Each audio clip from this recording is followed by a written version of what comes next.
നമസ്കാരം. Thrissur CMS higher secondary സ്കൂളിലെ YouTube ചാനലിലേക്ക് ഒരിക്കൽ കൂടി എല്ലാവർക്കും സ്വാഗതം. ഇവിടുന്ന് അപ്ലോഡ് ചെയ്യുന്ന വീഡിയോസൊക്കെ നിങ്ങൾ കാണുന്നുണ്ട് എന്നറിഞ്ഞതിൽ വളരെ സന്തോഷം. നിങ്ങൾ ഓരോ വീഡിയോസ് കാണുമ്പോഴും അതിന് താഴെയുള്ള കമൻറ്റ് ബോക്സിൽ കമൻറ്റ് ടൈപ്പ് ചെയ്യാൻ മറക്കരുത്. കാരണം ഇവിടുന്ന് അപ്ലോഡ് ചെയ്യുന്ന വീഡിയോസിൽ എന്തെങ്കിലും കുറവുകളൊക്കെ ഉണ്ടാവാം. ആ കുറവുകളും അതുപോലെ നിറവുകളൊക്കെ നിങ്ങൾ ആ കമൻറ്റ് ബോക്സിൽ ടൈപ്പ് ചെയ്യുകയാണെങ്കിൽ കൂടുതൽ നല്ല വീഡിയോസുകൾ അപ്ലോഡ് ചെയ്യാൻ ഒരു പ്രചോദനമായിരിക്കും എല്ലാവർക്കും. അത് മറക്കാതെ ചെയ്യണമെന്ന് അറിയിക്കുന്നു. അപ്പോൾ ഇന്ന് നമുക്ക് ഫിസിക്സിൻ്റെ ക്ലാസ് തന്നെയാണ്. 9ാം ക്ലാസ്സിലെ ഒന്നാമത്തെ chapter ദ്രവബലം part 2. So today we are going to discuss about the forces in fluid in standard 9 part 2. In the previous class we studied about the buoyancy. So what is buoyancy? Buoyancy is the upward force acting on a body which is immersed completely or partially in a fluid. ഒരു വസ്തു പൂർണ്ണമായോ ഭാഗികമായോ ദ്രവത്തിൽ മുങ്ങിയിരിക്കുമ്പോൾ ആ ദ്രവത്തിന് മുകളിലേക്ക് അനുഭവപ്പെടുന്ന ബലത്തിനെയാണ് നാം buoyancy എന്ന് പറയുന്നത്. And we studied the different examples for buoyancy. ബോയൻസിക്ക് പല എക്സാമ്പിൾസ് നമ്മൾ പഠിച്ചു കഴിഞ്ഞു. എന്നാൽ ഇന്ന് നാം നോക്കാൻ പോകുന്നത് ക്യാൻ ബി മെഷർ ബോയൻസി. നമുക്ക് ബോയൻസി അളക്കാൻ പറ്റുമോ? അതാണ് നാം ചെയ്യാൻ പോകുന്നത്. Of course we can measure buoyancy. നമുക്ക് buoyancy അളന്നെടുക്കാം. For this we can do an experiment. ഇതിന് നമുക്ക് ഒരു പരീക്ഷണം ചെയ്ത് നോക്കാം. പരീക്ഷണം എന്താണെന്ന് ചോദിച്ചു കഴിഞ്ഞാൽ you need a spring balance. ഒരു സ്പ്രിംഗ് ബാലൻസ് ആവശ്യമുണ്ട്. You might have seen or you might have used the spring balance. In a spring balance there will be a spring and we will be hanging an object on the end of that spring. So when we hang an object on the end of the spring will be elongated down. Why is that? It is due to the attractive force of the earth. Spring ബാലൻസിന്മേൽ ഒരു വസ്തു നാം hang ചെയ്ത് കഴിഞ്ഞാൽ ആ spring താഴേക്ക് വലിയുന്നത് കാണാം. അതിന് കാരണം ആ വസ്തുവിന്മേൽ ഭൂമി പ്രയോഗിക്കുന്ന ആകർഷണബലമാണ്. So it is known as the weight of the object. ഇതിനെയാണ് നാം ഭാരം എന്ന് പറയുന്നത്. അപ്പോൾ using a spring balance we can find out the weight of a body. Spring balance ഉപയോഗിച്ച് ഒരു വസ്തുവിൻ്റെ വെയ്റ്റ് നമുക്ക് കണ്ടെത്താം. So today we are going to discuss whether can we find or can we measure the buoyancy in a liquid. ഒരു ലിക്വിഡിൽ ഉണ്ടാകുന്ന buoyancy അല്ലെങ്കിൽ പ്ലവക്ഷബലം നമുക്ക് അളക്കാൻ സാധിക്കുമോ എന്നാണ്. So we'll enter to the experiment. So first take a spring balance, then you need a stone and you need a metal of different weight. Then you need beakers and water. Okay. So spring ബാലൻസിൽ നാം ആദ്യം ചെയ്യുന്നു, ഒരു കല്ലെടുത്തിട്ട് കല്ല് hang ചെയ്യുന്നു. So while ഹാങ്ങിങ് a stone on the spring balance we can find the weight of the stone in air. Spring ബാലൻസിൽ ഒരു കല്ല് നാം കെട്ടിത്തൂക്കിയിട്ട് കഴിഞ്ഞാൽ ആ കല്ലിൻ്റെ വായുവിലുള്ള ഭാരം നമുക്ക് കണ്ടെത്താം. Suppose that the weight of the stone in air is 120 newton. 120 newton ആണ് ആ സ്പ്രിംഗ് ബാലൻസിൽ ഭൂമി പ്രയോഗിക്കുന്ന ബലം. അതായത് ആ കല്ലിൻ്റെ വെയിറ്റ്, വായുവിലുള്ള കല്ലിൻ്റെ ഭാരം എന്ന് പറയുന്നത് 120 ന്യൂട്ടൺ ആണെന്ന് വിചാരിക്കുക. So after that we have to dip the spring balance and the stone in to a beaker which contains water. അതിനുശേഷം ചെയ്യേണ്ടത് ഈ സ്പ്രിംഗ് ബാലൻസും കല്ലും കൂടെ ഒരു ബീക്കറിൽ എടുത്തിരിക്കുന്ന വെള്ളത്തിലേക്ക് നാം താഴ്ത്തണം. So we studied that when we immerse an object into liquid or water or fluid, two forces will be acting on it. One force will be the weight of the body downwards. The second force will be the buoyant force upwards. ഒരു ലിക്വിഡിൽ അല്ലെങ്കിൽ ഒരു ഫ്ലൂയിഡിൽ അല്ലെങ്കിൽ ഒരു ദ്രാവകത്തിൽ നമ്മളൊരു വസ്തു മുക്കിയിട്ട് കഴിഞ്ഞാൽ അതിൽ രണ്ട് ബലങ്ങൾ ആക്ട് ചെയ്യുന്നുണ്ട്. ഒന്ന് വസ്തുവിൻ്റെ ഭാരം താഴേക്ക്, രണ്ട് വസ്തുവിന്മേൽ ആ ദ്രാവകം പ്രയോഗിക്കുന്ന പ്ലവക്ഷബലം മുകളിലേക്ക്. So here also there will be two forces, weight downwards and the buoyant force upwards. So how can we find out the resultant force? So if the weight of the body is acting downwards and the buoyant force is acting upwards, how can we find out the resultant force? വസ്തുവിൻ്റെ ഭാരം താഴേക്കും buoyancy മുകളിലേക്കും അനുഭവപ്പെടുന്നുണ്ടെങ്കിൽ പരിണിത ബലം നമുക്ക് എങ്ങനെ calculate ചെയ്യാൻ സാധിക്കും? It is very easy. Just find the weight of the stone in water. ആ വെള്ളത്തിൽ ആ സ്റ്റോൺ സ്പ്രിംഗ് ബാലൻസിൻ്റെ കൂടെ മുക്കിയെടുക്കുമ്പോൾ അതിൽ കാണുന്ന വെയിറ്റ് നോട്ട് ചെയ്യാം. That weight will be less than the weight of the stone in air. അവിടെ കണ്ടെത്തപ്പെടുന്ന വെയിറ്റ് അല്ലെങ്കിൽ ഭാരം നേരത്തെ നാം വായുവിൽ കണ്ട ഭാരത്തേക്കാളും കുറവായിരിക്കും. Suppose that if this weight is 100 newton ആണെന്ന് വിചാരിക്കുക. So we can find out the loss of weight. ഇതിൽ നിന്ന് നമുക്ക് വായുവിലുള്ള ഭാരവും അതുപോലെ ജലത്തിലുള്ള ഭാരവും തമ്മിലുള്ള വ്യത്യാസം കണ്ടെത്താം. ഈ വ്യത്യാസമാണ് അവിടുത്തെ പ്ലവക്ഷണബലം അല്ലെങ്കിൽ buoyant force. So the buoyant force will be the loss of weight experiencing in a liquid. ഒരു ലിക്വിഡിൽ അനുഭവപ്പെടുന്ന ലോസ് ഓഫ് വെയിറ്റ് ആണ് അല്ലെങ്കിൽ ഭാര വ്യത്യാസമാണ് അവിടെ ബോയിന്റ് ഫോഴ്സ് ആയിട്ട് ആക്ട് ചെയ്യപ്പെടുന്നത്. അപ്പോൾ ഈ പറഞ്ഞ പരീക്ഷണത്തിൽ വായുവിൽ കല്ലിന്റെ ഭാരം 120 ന്യൂട്ടണും ജലത്തിൽ കല്ലിന്റെ ഭാരം 100 ന്യൂട്ടണും ആണെങ്കിൽ 120 മൈനസ് 100 20 ന്യൂട്ടനാണ് അവിടെ ജലം മുകളിലേക്ക് കൊടുക്കുന്ന പോയിന്റ് ഫോഴ്സ് അല്ലെങ്കിൽ buoyancy. So if the wait of the stone in air is 120 Newton and the weight of the stone in water is 100 Newton, the loss of weight will be 120 Newton minus 100 Newton, that is 20 Newton. This 20 Newton will be the buoyant force or buoyancy acting on that stone upwards. Now we can do the same experiment by replacing stone with metal. നമ്മൾ stone മാറ്റി ഇപ്പോൾ കല്ല് മാറ്റി നമ്മൾ ഒരു metal വയ്ക്കാൻ പോകുന്നു. Just find the weight in air. വായുവിലുള്ള ഭാരം കാണുക. Suppose the weight of the metal in air is 150 Newton and again find the weight of the metal in water. Suppose that weight is 140 Newton. The loss of weight will be 150 Newton minus 140 Newton, that will be 10 Newton. This 10 Newton force will be acting on the metal upwards, that is, it will be the buoyancy. So students, we have got a method to measure the buoyancy അല്ലെങ്കിൽ പ്ലവക്ഷണബലമാക്കാൻ നമുക്കൊരു method കിട്ടി.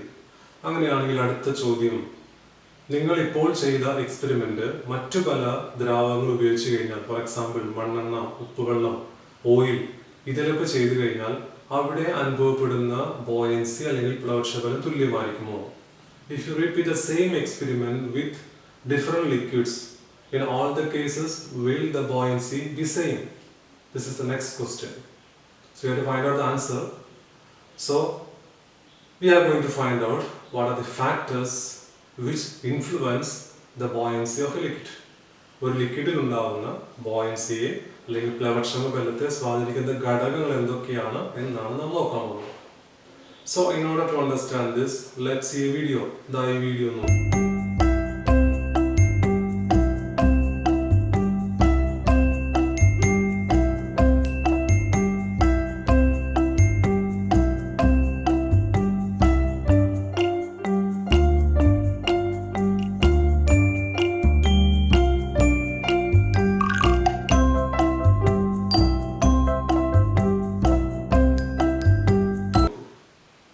ഈ വീഡിയോയിൽ ചെയ്യുന്ന കാര്യം, ഒരു പുഴുങ്ങിയ മുട്ട ആദ്യം സാധാരണ വെള്ളത്തിലിടുന്നു.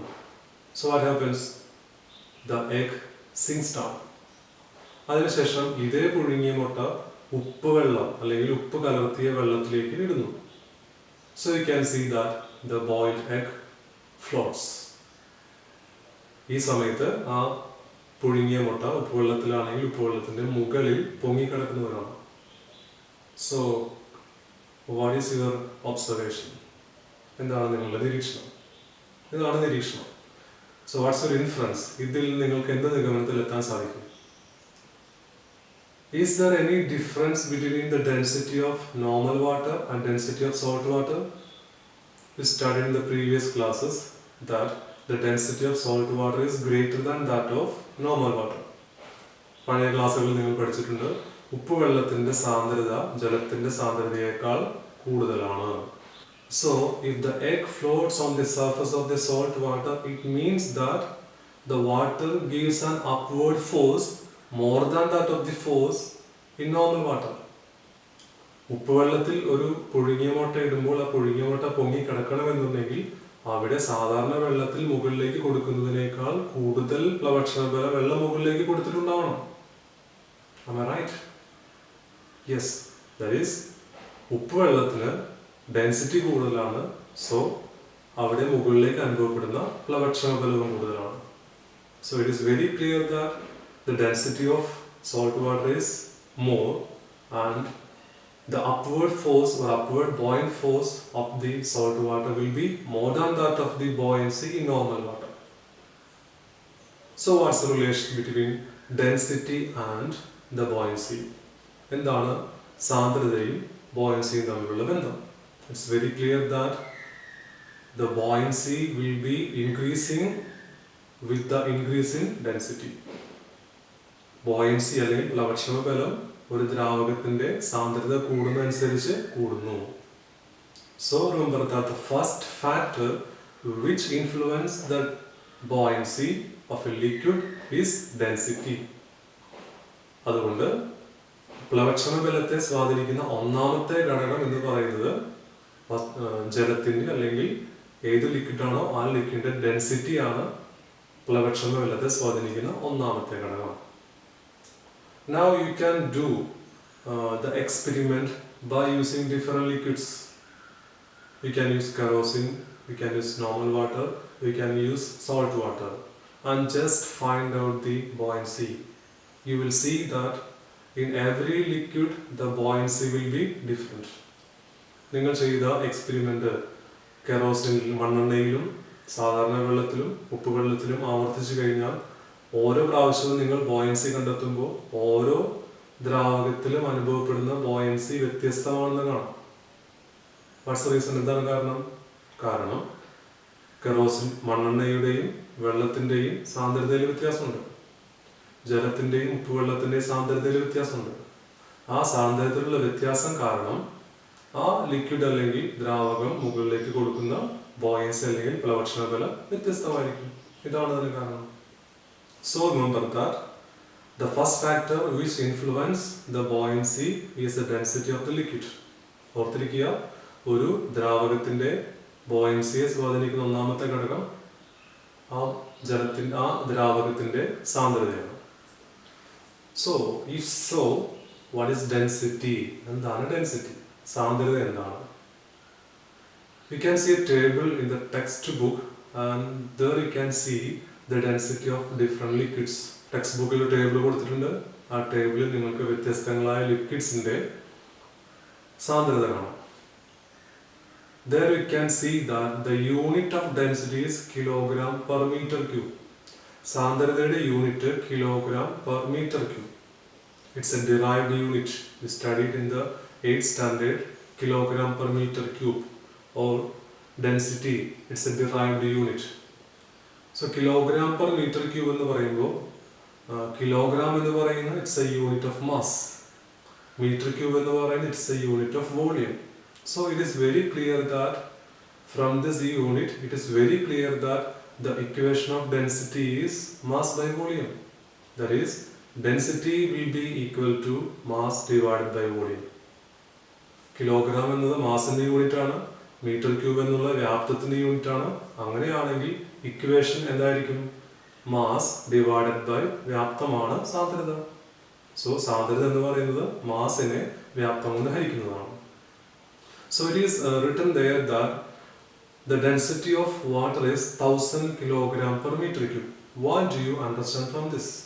ജലത്തിന്റെ സാന്ദ്രത 1000 കിലോഗ്രാം per meter cube ആണ് എന്ന് പറയുമ്പോൾ എന്താണ് നിങ്ങൾക്ക് മനസ്സിലാക്കേണ്ടത്? Truly it is very clear. If you take a 1 meter cube of water, നിങ്ങൾ 1 meter cube വ്യാപ്തമുള്ള ഒരു ജലത്തിന്റെ ഒരു കഷ്ണം എടുത്തു കഴിഞ്ഞാൽ that will be of mass 1000 kilogram. ജലത്തിന്റെ 1 മീറ്റർ ക്യൂബ് വ്യാപ്തമുള്ള ഒരു ചതുരക്കട്ട നിങ്ങൾ എടുത്ത് അതിന്റെ മാസ് കണ്ടു കഴിഞ്ഞാൽ അത് 1000 കിലോഗ്രാം ആയിരിക്കും. That is its density. That is density is equal to 1000 kilogram per meter cube. അതാണ് 1000 kilogram per meter cube എന്ന് പറയുന്നത്.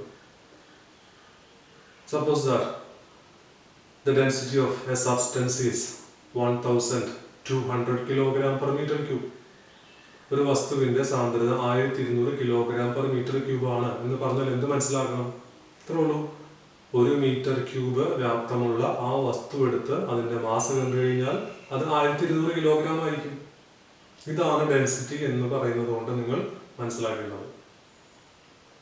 So density means it is mass divided by volume.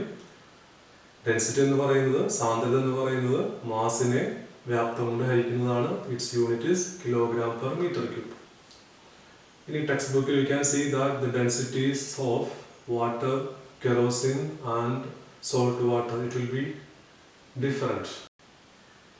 Among this, salt water has the more density. It means that salt water can give more upward buoyant force than kerosene and normal water. ഇവിടെ ടേബിളിൽ നോക്കിയാൽ കാണാം ഉപ്പുവെള്ളത്തിനാണ് ഏറ്റവും കൂടുതൽ സാന്ദ്രത. അതിൽ നിന്ന് മനസ്സിലാക്കേണ്ടത് ഉപ്പുവെള്ളത്തിന് ജലത്തിനേക്കാളും മണ്ണെണ്ണയേക്കാളും കൂടുതൽ മുകളിലേക്ക് പ്ലവക്ഷണബലം പ്രയോഗിക്കാൻ സാധിക്കും. ഇങ്ങനെയാണ് നിങ്ങൾ സാന്ദ്രതയിൽ നിന്ന് ആ ലിക്വിഡിന്റെ അല്ലെങ്കിൽ ദ്രാവകത്തിന്റെ ബോയൻസിയെ കുറിച്ച് മനസ്സിലാക്കേണ്ടത്. So students, you understood very clear about the relation between density and buoyancy. നിങ്ങൾക്ക് ഒരു ദ്രാവകത്തിന്റെ പ്ലവക്ഷണബലവും അതുപോലെ സാന്ദ്രതയും തമ്മിലുള്ള ബന്ധം മനസ്സിലായി കാണും. So shall I ask a question? ഞാൻ ചോദ്യം ചോദിക്കട്ടെ. ചോദ്യം ഇതാണ്: സമുദ്രത്തിൽ നിന്ന് നദിയിലേക്ക് കടന്നു വരുന്ന കപ്പൽ, ആ കപ്പൽ സമുദ്രത്തിൽ നിന്ന് നദിയിലേക്ക് വരുമ്പോൾ കപ്പൽ കൂടുതൽ താഴുമോ കൂടുതൽ പൊങ്ങുമോ? ഇതാണ് ചോദ്യം. So a ship is entering from sea water to the river water. Will it sink or will it rise? ഇതാണ് ചോദ്യം. So how can you find out the answer? So just think about it. How will you think? You have to think that sea water has more density than river water. സമുദ്രജലത്തിന് സാധാരണ നദീജലത്തിനേക്കാളും density കൂടുതലാണ്. It means that it has the capacity to give the buoyant force upwards more than that of river water. അതുകൊണ്ട് തന്നെ സമുദ്രജലത്തിന് മുകളിലേക്ക് സാധാരണ വെള്ളത്തിനേക്കാൾ പ്ലവക്ഷണബലം കൊടുക്കാൻ സാധിക്കും. So buoyant force will be greater in sea water and lesser in river water. Buoyant force അല്ലെങ്കിൽ പ്ലവക്ഷണബലം സമുദ്രജലത്തിൽ കൂടുതലായിരിക്കും, നദീജലത്തിൽ കുറവായിരിക്കും. So it is very clear that സമുദ്രജലത്തിൽ പ്ലവക്ഷണബലം കൂടുതലാണെങ്കിൽ അവിടെ കപ്പൽ മുകളിലേക്ക് ഉയരും. അതുപോലെ നദീജലത്തിൽ ഡെൻസിറ്റി കുറവാണ്, അവിടെ പ്ലവക്ഷണബലം കുറവാണെങ്കിൽ സമുദ്രജലത്തിൽ നിന്ന് നദീജലത്തിലേക്ക് കപ്പൽ എൻ്റർ ചെയ്യുമ്പോൾ അവിടെ കപ്പൽ താഴും. ഇതാണ് answer. So in this way we have to think. So it is very clear that when a ship enters from a sea water to the river water, it will sink. Sink means മുങ്ങി പോകുന്നതാണ് ഉദ്ദേശിക്കുന്നത്. It will, അതിൻ്റെ level സമുദ്രജലത്തിനേക്കാളും കുറച്ചും കൂടെ താഴെയായിരിക്കും. ഒരു നദീജലത്തിലേക്ക് കപ്പൽ ഇറങ്ങി വരുമ്പോൾ കുറച്ചും കൂടെ അത് താഴും. ഇതാണ് മനസ്സിലാക്കുന്നത്. So from this it is very clear that density of a liquid is the first factor which affects the buoyancy of a liquid. ഒരു ലിക്വിഡിന്റെ പ്ലവക്ഷണബലത്തെ സ്വാധീനിക്കുന്ന ഒന്നാമത്തെ ഘടകമാണ് ആ ദ്രാവകത്തിന്റെ സാന്ദ്രത. So students, my next question is there any factor which affects buoyancy? Buoyancy സ്വാധീനിക്കുന്ന മറ്റേതെങ്കിലും ഘടകമുണ്ടോ? So let's see. For this you can do an experiment. നിങ്ങൾക്ക് ഒരു എക്സ്പെരിമെന്റ് ചെയ്യാം. The experiment is that we have to take wood and iron. The condition is that both should have the same mass. നിങ്ങൾ അയണിന്റെയും അതുപോലെ മരത്തിന്റെയും ഒരു കട്ട എടുക്കുന്നു, രണ്ടിന്റെയും mass തുല്യമായിരിക്കണം. If both masses are equal, will their volumes be equal? രണ്ടിന്റെയും mass തുല്യമാണെങ്കിലും അവയുടെ വ്യാപ്തം തുല്യമായിരിക്കുമോ? അതാണ് ചോദ്യം. Just think about it. വേറെ എക്സാമ്പിൾ പറയാം. ഒരു സാധാരണ ബാലൻസിൽ ഒരു വശത്ത് 5 കിലോഗ്രാം ഇരുമ്പിന്റെ കട്ട വെച്ചിരിക്കുന്നു, മറുവശത്ത് 5 കിലോഗ്രാം പഞ്ഞി വെച്ചിരിക്കുന്നു. രണ്ടിന്റെയും മാസ് തുല്യമാണ്. Both are 5 kilograms. പക്ഷേ പഞ്ഞിയുടെ വോളിയം, ഇരുമ്പിന്റെ വോളിയം, ഇതിൽ ഏതിന്റെ വോളിയം ആയിരിക്കും കൂടുതൽ? നാച്ചുറലി പഞ്ഞിയുടെ വോളിയം ആയിരിക്കും കൂടുതൽ, ഇരുമ്പിന്റെ വോളിയം കുറവായിരിക്കും. If we take two objects with different substances, even if their masses are equal, their volumes will not be equal. അതാണ് ഓർത്തിരിക്കേണ്ട കാര്യം. അപ്പോൾ ഈ പരീക്ഷണത്തിൽ ചെയ്യാൻ പോകുന്ന കാര്യം ഇതാണ്. നിങ്ങൾ എടുത്തിരിക്കുന്ന മരത്തിന്റെ കട്ടയും ഇരുമ്പിന്റെ കട്ടയും രണ്ടും ഒരേ മാസമാണ്, പക്ഷെ വോളിയം വ്യത്യസ്തമാണെന്ന് മനസ്സിലാക്കി. ഇത് നമ്മൾ നേരത്തെ ചെയ്ത എക്സ്പെരിമെന്റ് പോലെ തന്നെ അവയിൽ അനുഭവപ്പെടുന്ന ബോയൻസി കണ്ടെത്തുന്നു. How will you find out? Just find the weight of that object in the air, then dip in the water, find out the weight of the object in water, then find out the loss of weight, and that loss of weight will be the buoyancy. Simple ആണ്. ആ തന്നിരിക്കുന്ന വസ്തുക്കളെ വായുവിലുള്ള ഭാരം കാണുക, ജലത്തിൽ മുക്കി ജലത്തിലുള്ള ഭാരം കാണുക, രണ്ടും തമ്മിലുള്ള വ്യത്യാസം കാണുക. ആയിരിക്കും ആ വസ്തുവിന്മേൽ ജലം മുകളിലേക്ക് പ്രയോഗിക്കുന്ന പ്ലവക്ഷണ ബലം. If you do this experiment, you can see that the buoyant force acting on wooden box and the iron box, they will be different. ഈ രണ്ട് വസ്തുക്കളിലും അനുഭവപ്പെടുന്ന പ്ലവക്ഷണ ബലം ഡിഫറെന്റ് ആയിരിക്കും. But remember that the liquid we have taken is water. ഇവിടെ നമ്മൾ എടുത്തിരിക്കുന്ന liquid water മാത്രമാണ്, അവിടെ നമ്മൾ മാറ്റമൊന്നും വരുത്തുന്നില്ല. അങ്ങനെയാണെങ്കിൽ what will be the factor which affects the buoyancy? അങ്ങനെയാണെങ്കിൽ ഇവിടെ പ്ലവക്ഷണ ബലത്തെ സ്വാധീനിക്കുന്ന ഘടകം എന്തായിരിക്കാം? It is nothing but volume. ആ വസ്തുവിന്റെ വ്യാപ്തമാണ് ഇവിടെ ബോയൻസിയെ ഡിപ്പെൻഡ് ചെയ്യുന്നത്. So from this it is clear that the volume of an object will be the second factor which affect buoyancy. ഇതിൽ നിന്ന് നമുക്ക് മനസ്സിലാക്കാം ഒരു വസ്തുവിന്റെ വോളിയം അതിന്മേൽ അനുഭവപ്പെടുന്ന പ്ലവക്ഷണ ബലത്തെ സ്വാധീനിക്കുന്നു. So from these experiments we are very clear that there are two factors mainly which affects the buoyancy. One is the density of the liquid and the other is volume of the object. ഇതിൽ നിന്ന് നിങ്ങൾക്ക് മനസ്സിലാക്കാം ഒരു ദ്രാവകത്തിന്റെ പ്ലവക്ഷണ ബലത്തെ സ്വാധീനിക്കുന്ന രണ്ട് പ്രധാനപ്പെട്ട ഘടകങ്ങളുണ്ട്. ഒന്ന് ദ്രാവകത്തിന്റെ സാന്ദ്രത, രണ്ട് വസ്തുവിന്റെ വോളിയം. പിന്നെ ഓർത്തിരിക്കേണ്ട കാര്യം, ഡെൻസിറ്റി കൂടുതലാണെങ്കിൽ പ്ലവക്ഷണ ബലം കൂടുതലായിരിക്കും, ഡെൻസിറ്റി കുറവാണെങ്കിൽ പ്ലവക്ഷണ ബലം കുറവായിരിക്കും. The buoyant force decreases with the decrease in density and the buoyant force increases with the increase in density.